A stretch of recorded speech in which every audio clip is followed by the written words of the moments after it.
Hey guys, welcome back to my third and final Runaways Season 2 video. On this video, we're going to be discussing the final 5 episodes of the season, the Easter eggs within those episodes, while as well reviewing the entire season or giving a statement of opinion on the entire season. But in the spirit of not wasting too much time at the very beginning, knowing that we've got 5 episodes at hand to talk about, let's get started and let's go. So number 1, we got our very first Marvel Cinematic Universe Easter egg in this chunk of episodes at the very beginning of episode 9, and it was a Wakanda and Black Panther reference. I can save everything, okay? Anything you want, it's yours. Then I'm gonna make it look like your phone's in the mountains of Wakanda. You can do that? Number 2, it just became very obvious that Jonah was inhabiting one of the parents for a host early on in the episode. Now at first you would have thought it was Victor, then you would have thought he keeps hopping bodies from one parent to the other. That is, of course, until we get to watch his reunion with fake Tina on episode 10. That is when we realize that there is more than one of Jonah, because one was not enough, we needed a lot more. But number 3, the arc with Alex so hell-bent on revenge against both of his parents was quite the parallel to his comic book persona, in the sense that he ended up betraying both Livy and his fellow runaways.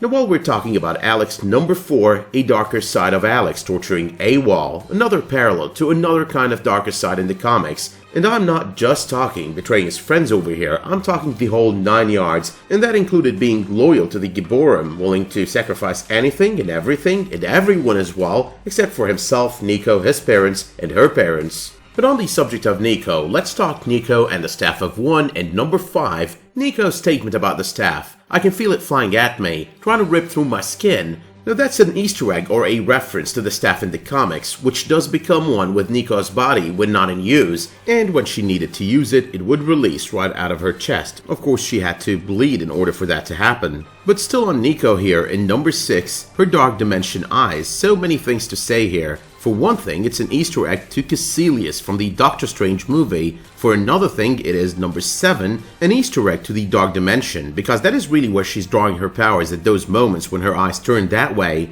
But when you talk Dark Dimension, it's not just Doctor Strange that does come to mind here, but also Season 4 of Agents of S.H.I.E.L.D. with AIDA and the Ghost Rider. Number 8, vanishing AWOL and his men. I think that was about sending them to another dimension, possibly as well the Dark Dimension. I don't think it was about killing them. Now if that were to be the case, it would be a parallel to something that she did in the comics, sending Old Lace to a different dimension as a result of trying a spell that should have otherwise put our good old dinosaur to rest. It would just match on so many levels because in both cases it was pretty unintentional. Number 9, with Dark Dimension eyes comes Dark Wizardry and the possibility of Nico having gone a little bit bad. Now I'm gonna be talking about that at the very end of the video and why Nico does seem to be suspect number 1 for hosting Karolina's brother, but suffice to say that smirk on her face, a little bit of an evil smirk when she was trying to sever her ties with the staff and then her eyes got to turn all Kaecilius-like. That moment right there kinda says more than enough about her current situation. But until we circle back to Nico later on down the road on this video, let's talk number 10, Savan makes her debut. However, it is a bit complicated. So there are a few similarities and a few differences between Savan in the comics and their newly introduced character on the series. The interesting thing though about the variations away from the comic books when it comes to Savan is they're kind of made up for by so many things on these episodes that she makes her appearances on. Let's check out those similarities and differences though. 1, Savan in the comics is originally introduced as male, but on the series and right away they're introduced as female.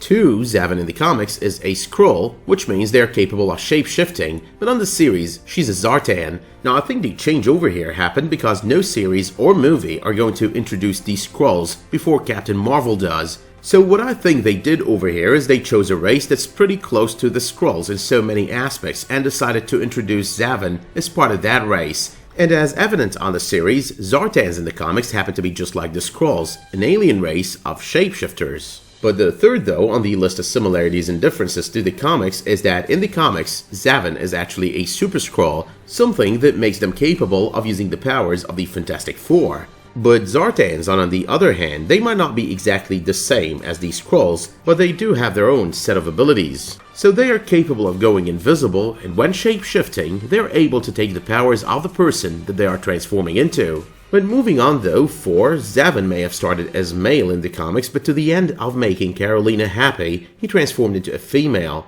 But 5, the word betrothed, the usage of which was pretty annoying both to the audience and to the Runaways. That word happens to have been used repeatedly in the comics in the context of the Karolina-Savan marriage, so it is really kind of a nod to the source material. But finally 6, while the observatory has been spotted multiple times in the comics, it has been here loud and clear since the beginning of the season, probably to foreshadow the debut of Savan. Just to make a long story short though, at some point in the comics, Savan's loss of control over their powers leads to the burning down of the observatory. But moving on and away from Savan to number 11, during her birthday, Molly's name finally gets a bit of a retcon. So she's still Molly Hayes, only for the very first time she's being referred to by her sister as Molly Hayes Hernandez, Hernandez being her last name in the comics. Number 12, the whole thing about Leslie being pregnant, her baby being yet another one of Jonah's, that was really unnecessary in my opinion. I do understand what they're trying to do with this. I mean, they're trying to create a reason for Jonah to try to go after Leslie Dean to get some kind of twisted custody of his second kid with her.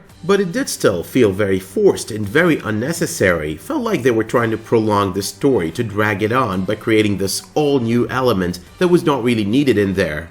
Gotta say though, I'm a sucker for redemption arcs, so I do like that they redeemed Leslie by the end of the season. I don't like the arc itself, and I definitely do not like Frank's part in it. The character of Frank has always been annoying, the writing for it has always been annoying as well, so pretty much very poorly written, very poorly executed, and just plain boring. Number 13. Nico, as of the end of the season, seems to have 2 personalities to her name. One that has the dark dimension, Kaecilius-like eyes and the very weirdly evil smile that she had looking in that mirror. And the other one is the nicer, wants to stay away from the staff Nico. Number 14. The entire story that we get as the finale starts, the exiled magistrates crashing on Earth, that's quite the parallel to the exiling of the Magisdanian Frank and Leslie Dean in the comics. Obviously as well, the 2 of them did make it to Earth in the comics, only to later on become founding members of the Pride. Number 15. In the series case, the magistrate, Jonah and his family, they're not really Magisdanians as I've expected all along, but are rather Gibborim. Now looking at this, the Gibborim being the villains of the series, that just made it as the top comic book parallel to the Runaways comics. However though, and from what we've seen so far, they actually have a lot more in common with Magisdanians from the comics than they have with Gibborim. Number 16. We get a leapfrog Easter egg on the finale of the season. We got to see Chase either drawing one or designing its external structure. But in the comics though, the leapfrog is a robotic frog used as a mode of transportation by none other than the Runaways. Now whether or not we're going to be seeing the leapfrog on season 3, or any future season for that matter, that is yet to be determined and yet to be seen. Number 17. Since I started watching the second season, I've been thinking, are we gonna get one final Stan Lee cameo? But we were not that lucky, except on the finale we got the words, "In loving memory of Stan Lee." One of the greatest comic book icons. Never got the chance to talk about this on video, I wasn't doing many videos at the time that he died, but nonetheless this man has left a huge legacy, a great legacy at that, and he's gonna be remembered for decades to come. But finally though, number 18. One of the Runaways is possibly the 4th so far missing member from the Jonah family reunion, and I think that happens to be Nico. I mean, the other possibility over here happens to be Alex because that would suit his comic book destiny, but nonetheless Nico happens to be the one that I think has a greater chance of being it.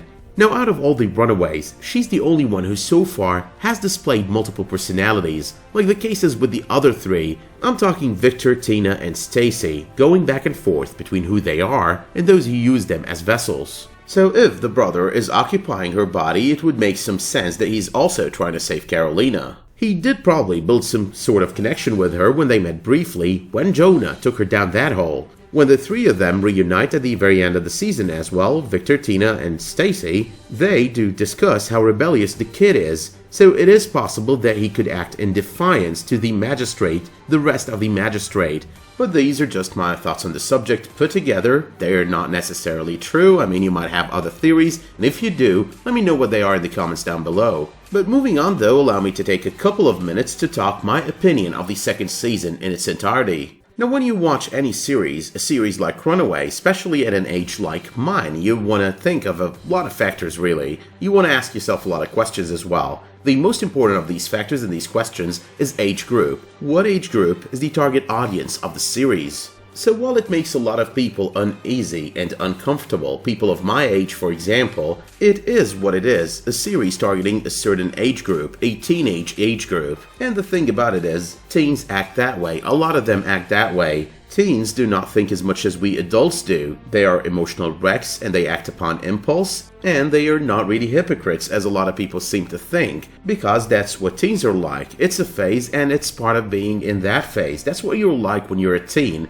most teens at least. But another thing we have got to consider over here is that the source material as well is filled with this kind of drama. Maybe a little bit less, but nonetheless still a lot of it is in there. But the question is, am I saying this season was perfect? On the contrary, it was not. I'm about to list a lot of things that were wrong with this season. 1. The directing on so many episodes, or parts of episodes, was just plain irritating. 2. The teenage drama was okay for me because I understand the reasons behind it, but at times these on-off relationships, they were going on and off too fast. It just got annoying. 3. There was this entire stretch when it came to Frank's arc as a villain. Very poorly done villain, very poorly done arc. 4. The season could have had a better spread of events or could have been done over the course of 10 instead of 13 episodes. 5. They didn't give Topher his comic book origin, they killed him too fast and did not really utilize him. Instead, they wasted a perfectly good character out of the comics over the course of 2 episodes this season,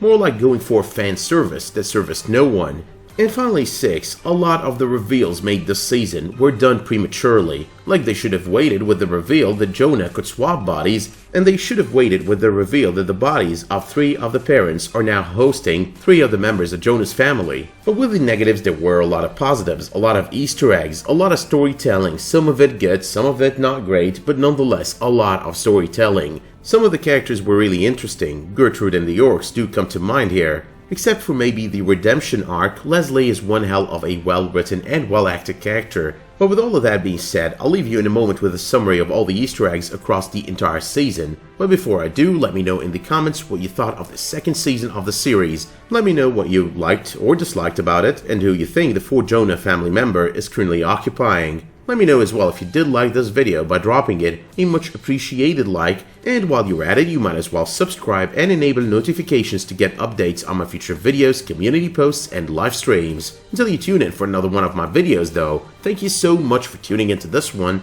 and have a great day.